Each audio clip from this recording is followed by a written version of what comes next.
Welcome to the Rim Break Rodeo. We hope this video helps. In this video, I will explain how to use Easy Grow Fertilizer. Start with the basics of Easy Grow Fertilizer.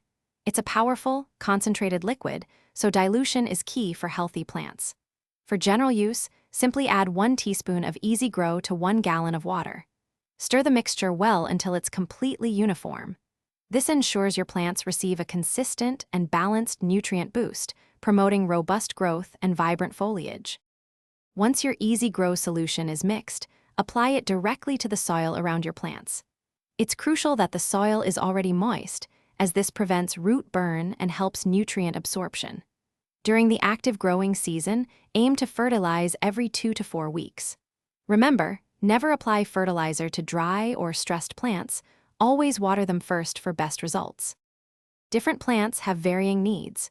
For delicate seedlings and young plants, use a half-strength solution, about 1/2 teaspoon per gallon of water. Flowering plants, however, might appreciate a slightly stronger mix during their blooming phase. Always observe your plants closely. Their appearance will tell you if they need more or less.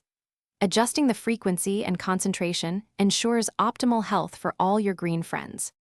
To maintain the potency of your Easy Grow fertilizer, store it in a cool, dark place, away from direct sunlight. Always keep the cap tightly sealed to prevent any evaporation. When handling the concentrated product, it's wise to wear gloves for protection. And remember, any leftover diluted solution should be disposed of responsibly, perhaps by watering other plants, rather than pouring it down the drain. Thanks for watching. Consider subscribing if we helped you.